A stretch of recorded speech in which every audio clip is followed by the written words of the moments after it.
Welcome back to my YouTube channel. आज हम करेंगे क्लास 12th के अकाउंटेंसी का चैप्टर 3 जिसका नाम है एडमिशन ऑफ पार्टनर का सोल्यूशन नंबर 53। क्वेश्चन नंबर 53 बच्चों मैंने ऑलरेडी नोट कर रखा है। क्वेश्चन नंबर 53 में बता रखा है A and B sharing profit and losses in the ratio of 3:2 decided to admit C for 1/3 share. On this date, their balance sheet disclose the following item. Investment fluctuation reserve बता रखा है 40,000 का और investment बता रखी है 3 lakh rupees की। आगे बता रखा है show the following treatment in the following case. चार केस आपको गिवन है जिस बता रखा है if the market value of investment is 2,90,000, if the market value of investment is 2,45,000, if the market value of investment is 3 lakh और if the market value of investment is 3,25,000। आपको क्या करनी है, आपको जर्नल एंट्रीज करके दिखानी है। अब देखिए यहाँ पे आपको दो चीजें गिवन है, एक तो इन्वेस्टमेंट की वैल्यू बता रखी है 3 लाख रुपीज है और इसकी बेसिस पे यहाँ पे केस 1 2 3 4 दे रखा है जहाँ पे इन्वेस्टमेंट की मार्केट वैल्यू आपको बता रखी है और साथ के साथ इसमें इन्वेस्टमेंट फ्लक्चुएशन रिजर्व बता रखा है 40,000 का है। तो किस तरीके से जर्नल एंट्री करेंगे, चलिए इसको समझते हैं। तो सबसे पहले कंसेप्ट को समझ लेते हैं। जो आपको क्वेश्चन में क्या गिवन है, आपको गिवन है ओल्ड पार्टनर है और उसकी रेशियो गिवन है ए बी ओल्ड पार्टनर है और उनकी रेशियो 3:2 गिवन है। इसके बाद न्यू पार्टनर सी को बिजनेस में एडमिट किया गया है 1/3 शेयर के साथ, ऐसा क्वेश्चन बता रखा है। इसके बाद बैलेंस शीट में आपको इन्वेस्टमेंट फ्लक्चुएशन रिजर्व गिवन है 40,000 का। ये क्या होता है investment fluctuation reserve? A reserve created out of profit to cover potential fall in the market value of investment. ऐसा रिजर्व होता है जो कि प्रॉफिट में से ही एक सेपरेट निकाल लिया जाता है। क्यों निकाल लिया जाता है? ताकि जो भी पोटेंशियल फॉल हो मार्केट वैल्यू में, इन्वेस्टमेंट की मार्केट वैल्यू में जो भी फॉल होगा तो उसको कवर किया जा सके इस रिजर्व के थ्रू। इसलिए इस रिजर्व को बनाया जाता है। जैसा कि केस नंबर 1 2 3 4 में आपने देखा कि आपको अलग अलग मार्केट वैल्यू गिवन थी, तो हो सकता है कि इस रिजर्व की हेल्प से हम क्या कर सके, जो भी हमारा फॉल हुआ हो इन्वेस्टमेंट में उसको कवर अप कर सके। यहाँ पे इन्वेस्टमेंट की वैल्यू आपको 3 लाख बता रखी है क्वेश्चन में। इसके बाद देखिए हम यहाँ पे क्या क्या सिनेरियो बन सकते हैं। The accounting treatment depends on whether the fall in the market value of investment is less than, equal to और greater than the investment fluctuation reserve और if the market value increase. तो यहाँ पे ये scenario बन सकते हैं, जो मार्केट वैल्यू होगी इन्वेस्टमेंट की वो कम हो सकती है, बराबर हो सकती है, फिर ज्यादा हो सकती है। तो इन सिनेरियो में किस तरीके से जर्नल एंट्री होगी इसको समझेंगे। सबसे पहला जो सिनेरियो बच्चों में गिवन है वो है मार्केट वैल्यू ऑफ इन्वेस्टमेंट 2,90,000। तो यहाँ पे मार्केट वैल्यू बता रखी है इन्वेस्टमेंट की 2,90,000 रुपीज है। अब देखिए यहाँ पे मार्केट वैल्यू जब 2,90,000 रुपीज बता रखी है तो इसका मतलब मार्केट वैल्यू 10,000 से क्या हो गई है, फॉल हो गई है, क्योंकि एक्चुअल में कॉस्ट जो इन्वेस्टमेंट की बता रखी है वो 3 लाख रुपीज की है। तो कितना फॉल हो गया है, फॉल इन वैल्यू कैसे करेंगे, 3 लाख माइनस 2,90,000 करेंगे तो 10,000 का क्या हुआ है, फॉल हुआ है इन्वेस्टमेंट की वैल्यू में। हमें इन्वेस्टमेंट फ्लक्चुएशन रिजर्व जो गिवन है वो 10,000 का गिवन है। तो अब इस रिजर्व की हेल्प से ही बच्चों हम क्या करेंगे, हमारा जो भी फॉल हुआ है इन्वेस्टमेंट की वैल्यू से उसे हम कवर अप करेंगे। Since the fall in value is 10,000 is less than the investment fluctuation reserve, the reserve is sufficient to cover the losses। यहाँ पे यही बता रखा है कि जो भी फॉल हुआ है इन्वेस्टमेंट में, इन्वेस्टमेंट का 10,000 रुपीज का जो फॉल हुआ है ये हमारे रिजर्व से कम है, तो हम इजीली क्या कर लेंगे, हम इजीली उस रिजर्व से इस लॉस को कवर कर लेंगे। तो लॉस कितना है, the loss of 10,000 is absorb by the investment fluctuation reserve. जो ये 10,000 रुपीज का लॉस है इसे हम कवर अप कर लेंगे जो हमारे पास 40,000 का रिजर्व है।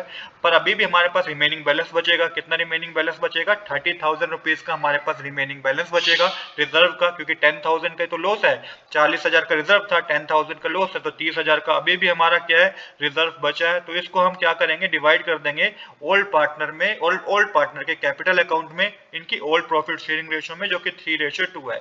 तो देखिए सबसे पहले जो जर्नल एंट्री होगी बच्चों वो होगी investment fluctuation reserve account debit, क्योंकि इस पॉइंट को क्या करना है, खत्म करना है। 40,000 के अमाउंट को डेबिट करेंगे टू इन्वेस्टमेंट अकाउंट, जो भी फॉल हुआ है इन्वेस्टमेंट में उसको कवर अप करेंगे। जो भी फॉल हुआ है 10,000 का फॉल हुआ है तो 10,000 के अमाउंट को क्रेडिट साइड मेंशन करेंगे। अब जो भी 30,000 का अमाउंट बच गया है ना, उसे ए कैपिटल अकाउंट और बी कैपिटल अकाउंट में क्या कर देंगे, ट्रांसफर कर देंगे। तो ए कैपिटल अकाउंट में कितना अमाउंट क्रेडिट होगा, 30,000 मल्टीप्लाई 3/5 करेंगे तो 18,000 रुपीज का अमाउंट आएगा। और बी कैपिटल अकाउंट में कितना अमाउंट क्रेडिट होगा, 30,000 मल्टीप्लाई 2/5 करेंगे तो 12,000 रुपीज आएगा। तो इस तरीके से बच्चों जर्नल एंट्री हमारी पहली कंप्लीट हो गई है। आई होप कि पहले जर्नल एंट्री में कोई आपको डाउट नहीं होगा। इसके बाद सेकंड है जिसमें बता रखा है market value of investment investment is 2,45,000। अब यहाँ पे समझने वाली बात है, देखिए यहाँ पे बता रखा है जो मार्केट वैल्यू है ना वो 2,40,000 रुपीज 45,000 रुपीज की has fallen by 55,000 compare to the cost 3 lakh. तो 3 लाख रुपीज की इन्वेस्टमेंट की कॉस्ट थी, इन्वेस्टमेंट बता रखी थी 3 लाख रुपीज की है, और यहाँ पे मार्केट वैल्यू जो है इन्वेस्टमेंट की वो 2,45,000 की है। तो यहाँ पे कितने अमाउंट का फॉल हो गया है, 55,000 रुपीज का फॉल हो गया है। तो फॉल इन वैल्यू कितना है, 3 लाख माइनस 2,45,000 करेंगे तो 55,000 का मार्केट वैल्यू में क्या आ गया है, फॉल आ गया है जिसका। और हमारे पास जो इन्वेस्टमेंट फ्लक्चुएशन रिजर्व अवेलेबल है वो 40,000 का है। अब यहाँ पे डिफरेंट सिनेरियो आ गया, since the fall in value 55,000 is greater than the IFR मतलब कि investment fluctuation reserve 40,000, the investment fluctuation reserve is insufficient. तो यहाँ पे हमारा जो फॉल है वैल्यू का 55,000 है और हमारे पास रिजर्व है 40,000 का। तो अब होगा क्या बच्चों, the entire investment fluctuation reserve 40,000 is used to absorb part of the loss. तो 55,000 का एक तरीके से फॉल है, लॉस है, और 40,000 का हमारा क्या है, 40,000 का हमारा रिजर्व है। तो पूरे अमाउंट को क्या किया जाएगा, जो भी इन्वेस्टमेंट फ्लक्चुएशन रिजर्व का टोटल अमाउंट है, इसे पूरे अमाउंट को एब्जॉर्ब किया जाएगा लॉस को कवर करने के लिए। बट जो भी अभी एक्सेस लॉस होगा, जैसे कि एक्सेस लॉस कितने का है, 15,000 रुपीज का एक्सेस लॉस है, तो ये एक तरीके से लॉस है रिवैल्यूएशन पे। क्या है, ये लॉस है रिवैल्यूएशन अकाउंट पे। अब जो भी रिवैल्यूएशन अकाउंट पे लॉस है 15,000 रुपीज का, क्योंकि 55,000 में से 40,000 आप रिजर्व का माइनस करेंगे तो 15,000 रुपीज ही आएगा, जो कि लॉस है रिवैल्यूएशन अकाउंट पे। अब जो भी ये लॉस है बच्चों 15,000 रुपीज का, इसे ओल्ड पार्टनर बियर करेंगे ओल्ड रेशो में 3:2 में। तो कैसे, पहले जनरल एंट्री होगी, इसमें दो एंट्री होंगी। पहली एंट्री होगी investment fluctuation reserve account debit, उसके बाद revaluation account debit to investment account. तो 40,000 का रिजर्व था और 55,000 का हमारा फॉल इन वैल्यू हुआ है इन्वेस्टमेंट में, तो 55,000 का क्रेडिट साइड आएगा, 40,000 डेबिट साइड आएगा। अब जो डिफरेंस है 15,000 का, वो रिवैल्यूएशन अकाउंट को आपको डेबिट करना होगा, तो रिवैल्यूएशन अकाउंट को डेबिट करेंगे 15,000 रुपीज से। कंप्लीट एंट्री होगी investment fluctuation reserve account debit, revaluation account debit to investment account. 40,000 और 15,000 का अमाउंट डेबिट साइड आएगा और 55,000 का अमाउंट क्रेडिट साइड आएगा। अब जो ये 15,000 का अमाउंट है रिवैल्यूएशन अकाउंट का जो लॉस है, इसे कौन बियर करेगा, इसे पार्टनर्स जो हैं ओल्ड पार्टनर्स, वो इसे बियर करेंगे। तो इसकी एक और जनरल एंट्री होगी जिसमें पार्टनर्स के कैपिटल अकाउंट को डेबिट किया जाएगा। तो एंट्री होगी A capital account debit, B capital account debit to revaluation account. तो जो ए कैपिटल अकाउंट से डेबिट होगा वो 9,000 रुपीज का अमाउंट होगा, 15,000 मल्टीप्लाई 3/5 करेंगे तो 9,000 आएगा। जो बी कैपिटल अकाउंट से डेबिट होगा वो 15,000 मल्टीप्लाई 2/5 करेंगे तो 6,000 आएगा। और रिवैल्यूएशन अकाउंट में क्रेडिट 15,000 रुपीज का होगा। नरेशन लिखेंगे आप, being revaluation loss debit to the old partner in 3:2। तो इस तरीके से हमारी ये सेकंड एंट्री भी कंप्लीट हो गई है। अब करेंगे सिनेरियो नंबर 3, जो कि केस नंबर 3 हमें गिवन है, market value of investment is 3 lakh. अब देखिए यहाँ पे क्या है, जो मार्केट वैल्यू है वो 3 लाख रुपीज ही है, और हमारी एक्चुअल में जो बैलेंस शीट में बता रखी थी इन्वेस्टमेंट की वैल्यू वो भी 3 लाख रुपीज थी। तो यहाँ पे market value is equal to the cost, मतलब कि फॉल जो हुआ है वैल्यू में वो कुछ फॉल नहीं हुआ है। यहाँ पे 40,000 का जो 40,000 हमारा रिजर्व है वो पूरा का पूरा सेफ है। तो जो 40,000 का रिजर्व है हमारे पास, इसे हम क्या करेंगे, पूरे 40,000 के रिजर्व को हम ओल्ड पार्टनर के कैपिटल अकाउंट में क्रेडिट कर देंगे 3:2 में। ऐसा इसलिए करेंगे बच्चों क्योंकि फॉल तो हुआ ही नहीं कुछ इन्वेस्टमेंट में, तो जो भी रिजर्व बना रखा है उसे पार्टनर के कैपिटल अकाउंट में, ओल्ड पार्टनर के कैपिटल अकाउंट में ओल्ड रेशो में डिस्ट्रीब्यूट कर देंगे। तो सिंपल एंट्री होगी investment fluctuation reserve account debit to A capital account to B capital account. 40,000 का रिजर्व है, ए के कैपिटल अकाउंट में जो अमाउंट क्रेडिट होगा वो 24,000 रुपीज का होगा। जब 40,000 मल्टीप्लाई 3/5 करेंगे तो 24,000 रुपीज आएगा। और बी के कैपिटल अकाउंट में जो अमाउंट क्रेडिट होगा वो 16,000 रुपीज का होगा। जब 40,000 मल्टीप्लाई 2/5 करेंगे तो 16,000 आएगा। तो इस तरीके से बच्चों सिनेरियो नंबर 3 में हमारा कंप्लीट हो गया है। अब हम करेंगे लास्ट सिनेरियो, ये समझने वाला है बच्चों। Market value of investment is 3,25,000। अब देखिए यहाँ पे मार्केट वैल्यू क्या है, 3,25,000 रुपीज की आपको गिवन है। The market value 3,25,000 has increase by 25,000 compare to the cost. तो कॉस्ट हमारी 3 लाख रुपीज की थी, मार्केट वैल्यू हमारी 3,25,000 की यहाँ पे गिवन है।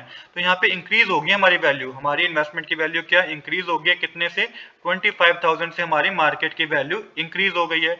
अब since the value has increase the investment fluctuation reserve is not required for any adjustment. अब क्योंकि वैल्यू इंक्रीज हो गई है तो इन्वेस्टमेंट फ्लक्चुएशन फ्लक्चुएशन रिजर्व में कोई एडजस्टमेंट करने की भी जरूरत नहीं है, तो क्या करेंगे, the entire investment fluctuation reserve is free reserve and distributed to the old partner capital account in the old ratio. तो जो भी हमारा इन्वेस्टमेंट फ्लक्चुएशन रिजर्व था 40,000 का, उसे डिस्ट्रीब्यूट कर देंगे ओल्ड पार्टनर के कैपिटल अकाउंट में, वो भी ओल्ड रेशो में। और जो इंक्रीज हुआ है ना, जो the increase in the value of investment, जो कि 25,000 की वैल्यू जो है इन्वेस्टमेंट की इंक्रीज हुई है, इसको आप रिवैल्यूएशन प्रॉफिट मानेंगे। क्या मानेंगे, एक तरीके से रिवैल्यूएशन अकाउंट का प्रॉफिट है। The investment account is debited with the increase and revaluation account is credit. अब क्या होगा, इसकी भी एक एंट्री होगी, जो 25,000 का प्रॉफिट हुआ है इसकी भी एक एंट्री होगी, जिसमें इन्वेस्टमेंट अकाउंट को डेबिट करेंगे और रिवैल्यूएशन अकाउंट को हम क्रेडिट करेंगे। और उसके बाद क्या करेंगे, फोर्थ स्टेप में जो रिवैल्यूएशन अकाउंट 25,000 का है ना, इसको भी हम डिस्ट्रीब्यूट करेंगे ओल्ड पार्टनर के कैपिटल अकाउंट में ओल्ड रेशो में, जो कि 3:2 है। जैसे कि जब लॉस हुआ था रिवैल्यूएशन अकाउंट में तो वो भी पार्टनर ने बियर किया था, अब अगर प्रॉफिट हुआ रिवैल्यूएशन अकाउंट में तो ये भी पार्टनर को ही क्रेडिट किया जाएगा। तो 3 एंट्री होगी बच्चों इसमें। तो सबसे पहली एंट्री जो है हमारी, डिस्ट्रीब्यूट करेंगे इन्वेस्टमेंट फ्लक्चुएशन रिजर्व। तो सिंपल है, investment fluctuation reserve account debit to A capital account to B capital account. 40,000 का अमाउंट डेबिट साइड आएगा, 24,000 और 16,000 का अमाउंट क्रेडिट साइड आएगा, क्योंकि ओल्ड रेशो में हम डिस्ट्रीब्यूट करेंगे। दूसरी एंट्री जो होगी हमारी, वो रिवैल्यूएशन अकाउंट का जो प्रॉफिट है उसकी एंट्री होगी, जो कि investment account debit to revaluation account होगा।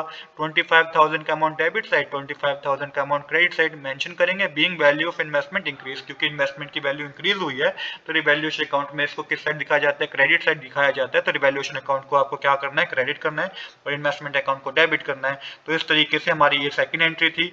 अब यहाँ पे क्योंकि 25,000 का प्रॉफिट है, तो अब ये क्या होगा, पार्टनर्स में क्रेडिट किया जाएगा। तो revaluation account debit to A capital account to B capital account.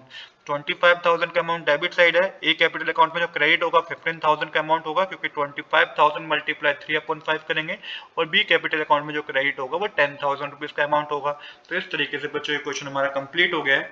आज के लिए इतना ही। I hope you like this video. If you like this video, please do subscribe this channel. Thanks for watching.